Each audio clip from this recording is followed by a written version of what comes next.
یہ 271واں لفظ ہے ایپیتھیلیل، EPITHELIAL،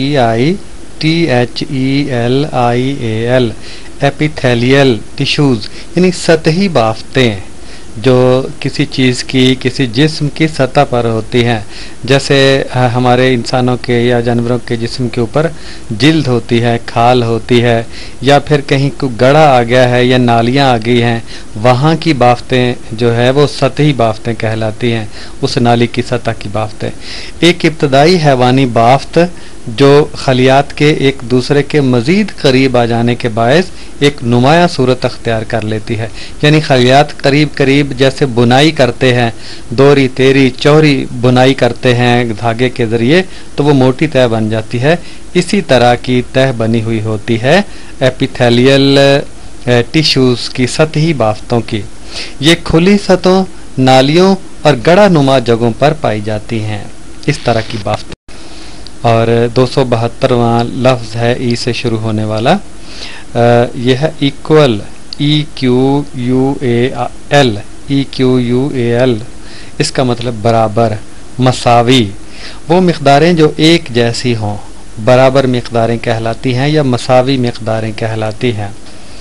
اور مساوی کے لفظ کو، برابر کے لفظ کو بہادر شاہ ظفر اپنے شعر میں اس طرح سے سموتے ہیں: چلے آؤ ظفر کے ساتھ ہنستے بولتے پیارے، چلے آؤ ظفر کے ساتھ ہنستے بولتے پیارے، برابر آتے آتے پیچھے رہ جانے کا کیا باعث۔ اور 273واں لفظ ہے، اصطلاح ہے ایکویشن، EQUATION، ایکویشن، اس کا مطلب مساوات۔ کیمیائی مساوات میں متعاملات اور حاصلات کی مقدار برابر ہوتی ہے، یعنی اس کو جملے میں استعمال کیا ہے۔ متعاملات آپ جانتے ہیں، ری ایکٹنٹس جو مساوات کے بائیں طرف لکھے جاتے ہیں، جنہوں نے باہم عمل کرنا ہوتا ہے، اور جو دائیں طرف لکھے جاتے ہیں مساوات کے، وہ حاصلات ہوتے ہیں، پروڈکٹس، جو متعاملات کے عمل کرنے کے نتیجے میں ملتی ہیں چیزیں، وہ حاصلات کہلاتی ہیں۔ اور یہ لفظ مساوات کا لفظ یا مساوی کا لفظ یہ قائم دہلوی نے اپنے شعر میں استعمال کیا ہے: نہ غم برا ہے نہ عیش و نشاط بہتر ہے، نہ غم برا ہے نہ عیش و نشاط بہتر ہے، سبھی مساوی ہیں یا یہ فقیر کا گھر ہے۔ یعنی سارے لوگ مساوی ہیں، یہ فقیر کا گھر اور امیر کا گھر، عیش و نشاط، عشرت، یہ اور غم، سبھی کہتے ہیں کہ مساوی ہیں۔ یہ تخیل کی بات ہے۔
اور 295 نمبر ہے لفظ کا ای سے شروع ہونے والے ایکسپلینیشن، EXPLANATION، ایکسپلینیشن، وضاحت، تشریح، تفہیم، سمجھ۔ ماحول سے لی گئی مثالوں اور الفاظ کے ذریعے سائنسی موضوعات کی تفہیم بہتر انداز میں ہوتی ہے۔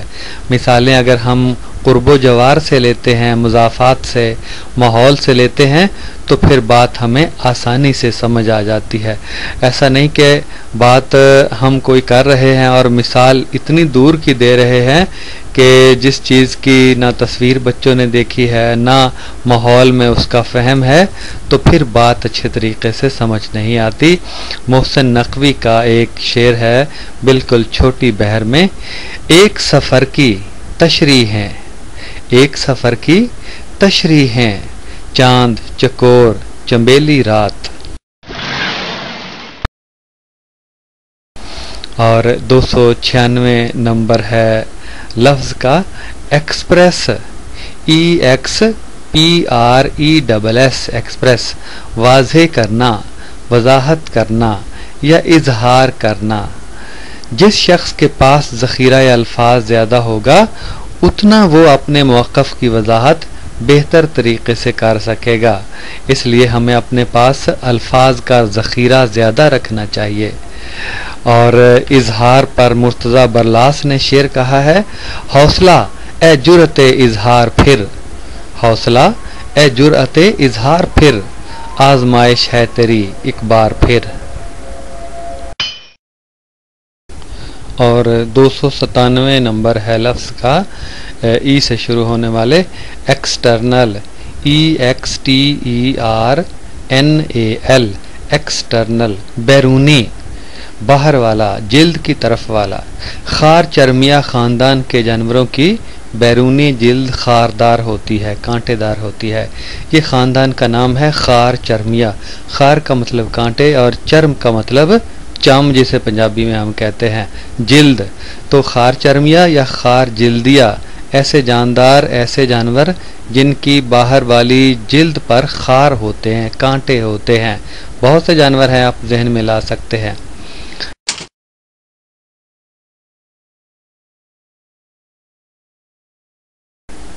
اس کے بعد لفظ آتا ہے 298، یہ ہے ایکسٹنٹ، EXTINCT، ایکسٹنکٹ، ایکسٹنکٹ یعنی نابود، نہ ہونا، ختم کر دینا، جیسے نیست و نابود لفظ ہے، ناپید ہونا، کم ہو جانا، چیز کسی کا ختم ہو جانا، معدوم ہو جانا، یہ عدم سے لفظ نکلا ہے، جیسے عدم توجہ ہم بولتے ہیں لفظ، تو معدوم ہو جانا، ختم ہو جانا یا فنا ہو جانا۔ کئی جانوروں کی نسلیں ناپید ہو چکی ہیں، مثلا حیوان المحیب، ڈائنوسار جسے کہتے ہیں۔ حیوان المحیب کا مطلب ہیبت ناک جانور، اور ڈائنوسار کی شکل بڑی ہیبت ناک تھی، اس لیے اسے حیوان المحیب کہا جاتا تھا۔ اور اسی لفظ کو ظہیر دہلوی نے ناپید کے لفظ کو اپنے شعر میں سمویا ہے، قاصد ہی کیا جہان سے نابود ہو گیا، قاصد ہی کیا جہان سے ناپید ہو گیا، چلتا نہیں پتا میرے خط کے جواب کا۔